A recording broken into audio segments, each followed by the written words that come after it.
Jack Elam really hated him more than anyone. Jack Elam was born William Scott Elam on November 13, 1920 in Miami, Arizona. He became one of Hollywood's most famous character actors that everyone could recognize. From when he was young, Elam loved telling stories and performing. These things would later make his long and amazing career in movies and TV shows. After he served in the U.S. Navy during World War II, where he learned to be tough and never give up, he decided to become an actor. He studied at the University of Southern California. Elam looked very different, especially because one of his eyes didn't line up right. Instead of thinking this was bad, he made it his special thing. It gave him a scary or weird look that became what people knew him for on screen. Elam worked for more than 50 years and appeared in over 200 movies and TV shows. He became really famous for playing in westerns, cowboy movies that seemed perfect for his rough, unusual looks and strong presence on screen. Movies like Once Upon a Time in the West in 1968, Support Your Local Sheriff in 1969, and The Night of the Grizzly in 1966 made him known as the perfect bad guy. Even though Elam often played scary characters, he also made them funny. People loved watching him not just because he was a villain, but because he sometimes made his characters seem human too. This made him really memorable in every story he was in. Besides westerns, Jack Elam could do many different kinds of acting. He was in comedies, serious dramas, and even family movies. This proved he could do more than just play one type of character. He worked with other famous actors and directors of his time, which showed how much people in the business respected him. Elam appeared on TV shows just as much, including Gunsmoke, Bonanza, The Twilight Zone, and The Lone Ranger. He left a big mark on American TV culture. From 1974 to 1975, Jack Elam played Zach Wheeler in The Texas Wheelers, a short comedy show that aired on ABC. In this show, Elam played a rough father who suddenly comes back into his kids' lives after their mother dies. The story was about Zach trying to raise 4 children he barely knew, which let Elam show off both his funny timing and his ability to play a character who had heart, even though he had problems. The show only lasted 8 episodes, but it was special because Elam worked with future stars like Mark Hamill, who would become famous as Luke Skywalker in Star Wars, and Gary Busey. Even though the Texas Wheelers had low ratings and got canceled quickly, critics liked Elam's acting. They said his rough personality and weird screen presence made the family comedy unique. Elam kept trying unusual TV roles, showing he wanted to do more than just the tough Western and villain parts that had made him famous earlier. In 1979, he was in the CBS sitcom Struck by Lightning, where he played Frankenstein's monster. This weird comedy was about a scientist who finds out his ancestor was Dr. Frankenstein and ends up living with the monster through funny events. Elam, with his strange facial features and odd charm, was perfect for such a weird role. He mixed humor with the silliness of playing a famous horror character in a lighthearted sitcom. Unfortunately, the show never found viewers and got canceled after just 3 episodes. The remaining 8 episodes never aired in the United States. Interestingly, all 11 episodes eventually aired in the United Kingdom in 1980, so British viewers got to see Elam's unusual comedy performance, which remains something curious in his long career. Even in the 1990s, Elam kept making appearances that showed how versatile he was. He played Hick Peterson in a first-season episode of the very popular sitcom Home Improvement. The episode was called Birds of a Feather Flock to Taylor. Season 1, Episode 20. This gave Elam the chance to act with another Hollywood legend, Ernest Borgnine. The story was about weird characters and their funny interactions with Tim Allen's Taylor family. Elam's performance reminded viewers that he was still really good at comedy. For people who remembered him as a scary outlaw in westerns, seeing Elam make people laugh in a modern family sitcom showed just how wide his acting range really was. In movies, Elam made his reputation for weird comedy even stronger with his role as Dr. Nicholas Van Helsing, a self-described crazy proctologist in the 1981 action comedy hit The Cannonball Run.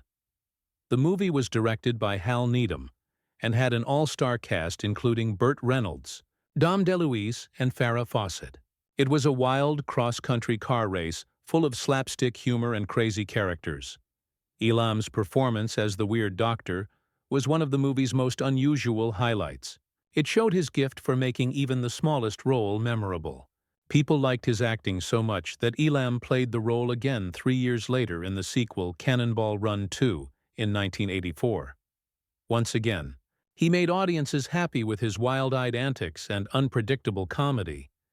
In 1986, Elam appeared in The Aurora Encounter, a movie often called a weird Western because it mixed Western themes with science fiction. In this movie, Elam played Charlie Henkins, a town drunk whose strange behavior added to the film's odd tone. It was while making this movie that Elam had one of the most meaningful personal connections of his life. On set, he met Mickey Hayes, an 11-year-old Texas boy who had progeria, a rare condition that makes people age quickly. Even though they were very different in age and life situations, Elam and Hayes became really close friends. Their friendship was later shown in the 1987 film I Am Not a Freak, which showed how much the two cared about each other. It also showed how Elam's warmth and kindness showed off-screen just as much as his charisma did on screen.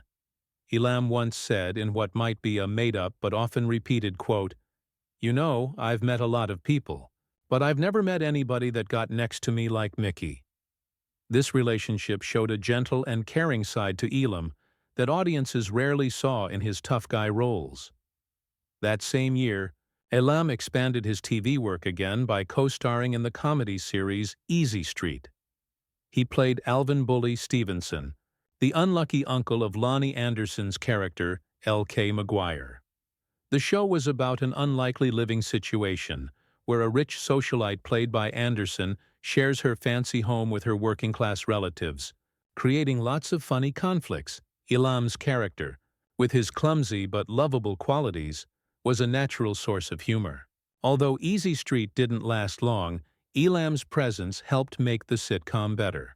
His pairing with Anderson gave audiences a fun mix between Hollywood glamour and rough-edge charm. In 1988, Elam teamed up with country music legend Willie Nelson in the TV Western movie Where the Hell's That Gold?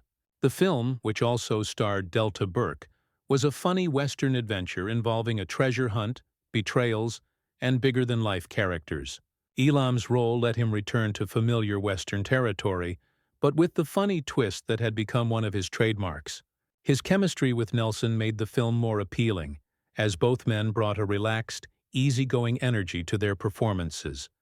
Elam's long and impressive career got formal recognition in 1994 when he was inducted into the Hall of Great Western Performers at the National Cowboy and Western Heritage Museum in Oklahoma City, Oklahoma. This honor put him alongside some of the most respected names in the history of Western film and television. The induction was a fitting tribute to an actor who had not only made himself known through unforgettable villainous and comic performances, but had also contributed to the lasting legacy of the Western genre. For fans and colleagues alike, Elam's recognition in the Hall of Great Western Performers proved his versatility, how long he worked, and the permanent mark he left on American entertainment. When people think of Jack Elam, they often remember his signature lazy eye, his weathered face, and his ability to steal nearly any scene he was in. Whether as a villain in a Western or as a funny old-timer later in his career. But behind the scenes, Elam was known as a man who spoke his mind without holding back. He had strong opinions about nearly everyone he ever worked with, and one actor who particularly bothered him was none other than Gary Cooper, the legendary star of classic Hollywood westerns and dramas. Gary Cooper was celebrated as one of the greatest screen icons of his time. He was famous for his quiet dignity, his understated style, and his ability to show strength with just a few words. To many, he was the very definition of a Western hero. But to Jack Elam, Cooper represented almost everything he disliked about Hollywood's golden age leading men. Elam believed that Cooper had been overrated and that his supposed natural acting was little more than, as Elam once said, standing around and mumbling while everyone else did the work. Elam would often tell stories in interviews or on film sets about his not-so-great experiences with Cooper, "Gary Cooper never impressed me," Elam reportedly said. "He was always just there. You'd have these great character actors carrying a scene, giving everything they had, and Cooper would just mutter a line in that low voice of his, and the critics would call it brilliant. I never saw brilliance. I saw a guy who got by on looking good in a cowboy hat." Part of Elam's dislike came from what he considered Cooper's lack of work effort. While Elam himself worked very hard to perfect even small roles, often showing up on set early and staying late to go over dialogue, he claimed that Cooper just coasted on his star power. "If you ask me who I thought was lazy, I'd say Gary Cooper without blinking," Elam once said. He didn't rehearse. He didn't push himself. He didn't care if the scene sparkled. He just wanted to get through it and collect the paycheck. Meanwhile, the rest of us were sweating blood trying to make it all work. Elam also had strong feelings about the way Cooper treated others on set. While Cooper had a reputation among many as polite and reserved, Elam saw him differently. "People said he was a gentleman," Elam noted. "Maybe if you were a studio head or a pretty actress. But if you were just some working character guy like me, he didn't bother with you. He barely acknowledged you. I've got no respect for that." For a man like Elam, who prided himself on being friendly to everyone from the biggest star to the stagehand, this kind of coldness was unforgivable. Perhaps most frustrating to Elam was the way Cooper was praised by critics and audiences, even when in Elam's view he gave lifeless performances. Elam thought Cooper's Academy Award for High Noon was one of the most undeserved in film history. "You could have put a cigar store Indian in that role and gotten the same performance," Elam scoffed. But because it was Cooper, everybody bowed down. "I never understood it." Elam, being blunt as ever, once summarized his feelings by saying, "Gary Cooper was like wallpaper. He was there. He filled the space, but you didn't notice him unless someone told you to. And yet somehow he became this giant of cinema. To me, that says more about Hollywood's obsession with looks than with talent." Despite his criticisms, Elam acknowledged that Cooper had his devoted fans, and that his image as the tall, stoic cowboy was something the public craved. But that didn't stop Elam from expressing his unhappiness.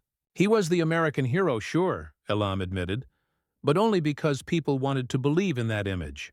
He wasn't the best actor, not by a long shot. He wasn't even the best actor in most of his movies, but he looked the part, and that was enough for the studios."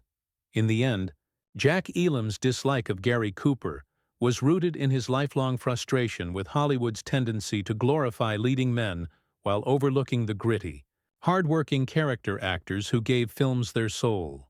To Elam, Cooper symbolized that imbalance, the unfairness of a system that rewarded looks and aura over depth and sweat.